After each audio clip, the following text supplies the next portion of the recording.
Hi guys! Magandang gabi! Welcome back po dito sa Gandara SRU channel for Showbiz Update. Nandito na naman nga po akong muli nagbabalik ang nagmamaganda ninyo kajismos ang Kim Pao upang magatid sa inyo ng latest update and fresh happenings patungkol po kay Kim Chiu and Paulo Avellino. And para nga sa gabing ito tatalakayin natin at pag-uusapan ay patungkol sa Kim Pao na grabe napakatahimik at ang tamad magbigay ng paayuda. So, nakakamiss yung sweetness ng Kim Pao. Kailan ba kasi ang schedule ng mall tour? Para ganahan naman ng mga Kim Pao fans at mabuhayan naman ang dugo. Grabe, ilang araw ng stress. Anyway, bago nga pala tayo magsimula guys sa pinakasentro ng ating update ngayong gabing ito, lalo na hinggil po kay Kimi dahil may napansin po ang mga fans nila nga tila daw hindi na nakapagtimpi talaga si Kimi. So napakabihira po itong mangyari. Bakit umabot sa ganong punto? So dito nga sa mga latest update ni Kimi parang malungkot talaga siya. But before that sa mga hindi pa nakaka-subscribe dito sa ating channel, maaari lamang napindutin po ninyo guys ang subscribe button na nandyan sa baba para mag-i-updated po kayo at ma-notify tuwing may bago tayong chika at balita hinggil sa Kim Pao.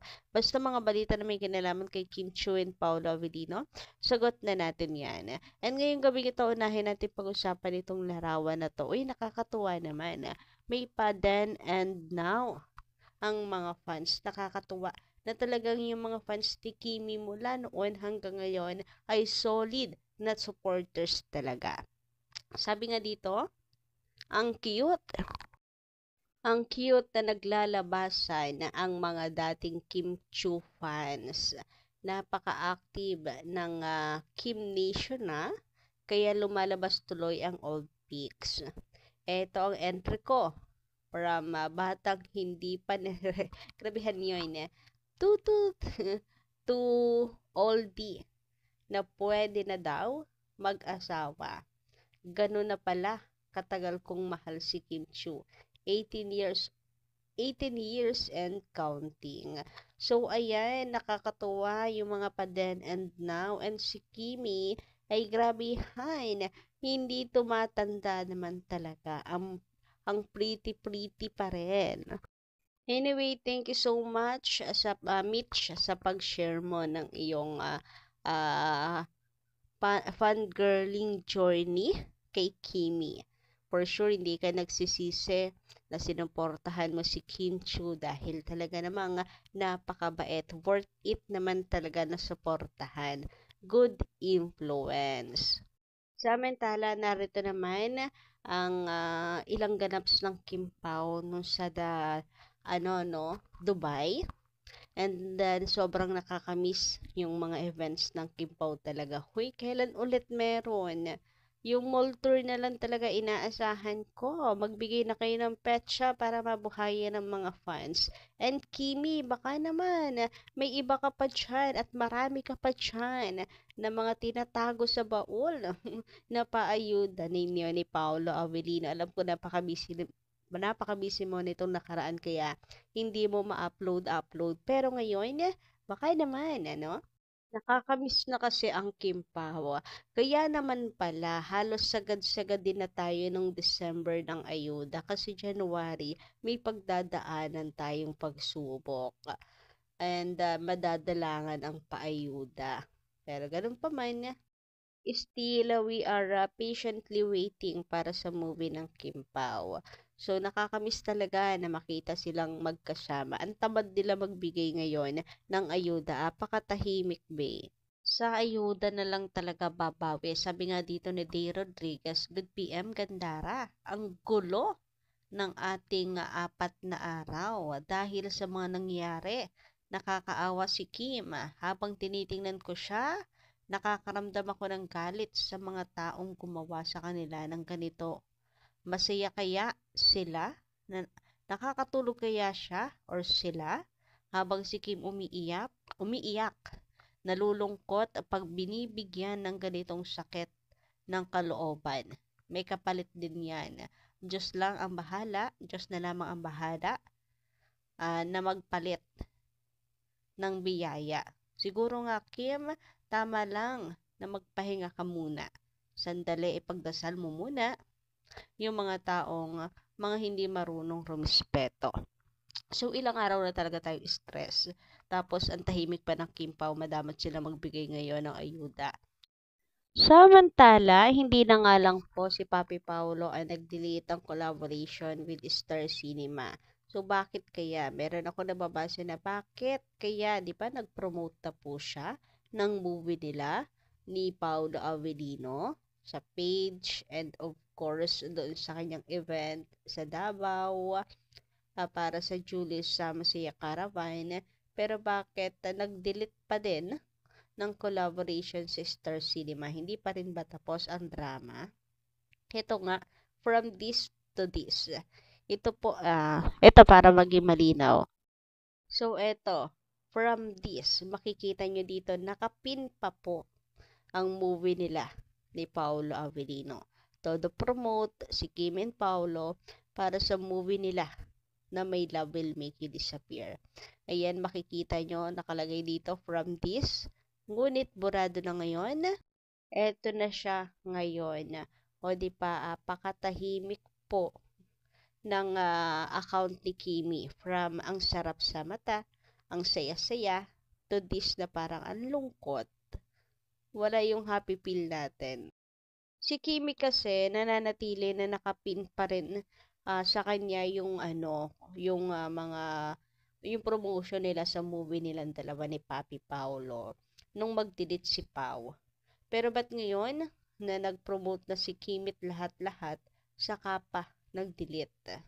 Or late lang tayo. Pero yun yung nabasa natin na napansin nila. Bakit? Nag-promote ka na, 'di ba? Pero bakit may pag-delete na ngayon? Sign daw nga ba ito na hindi na nakapagtimpi si Kimi? Hindi na maitago yung kanyang hinanakit. Well, hindi po natin alam. Pwede ring late lang tayo sa balita. Talagang bago pa siya mag-promote, na-delete na.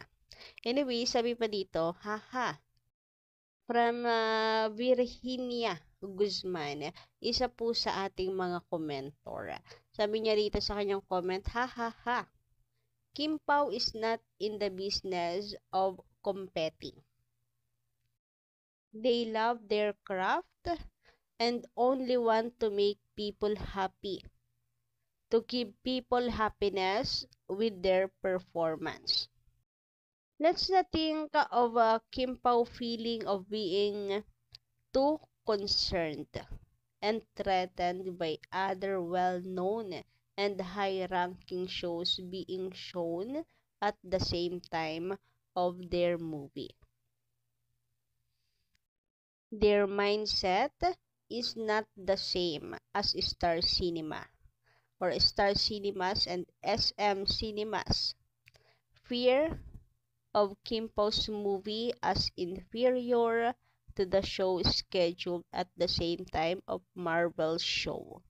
Obviously, both sponsors, Star Cinema and SM Cinemas, are all for the money to be earned disregarding protocols.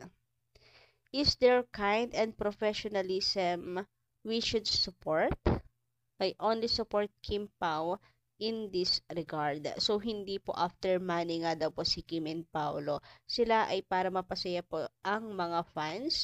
Kaya binubuti pa po nila ang kanila pong gawa para po mas-satisfied ang mga fans.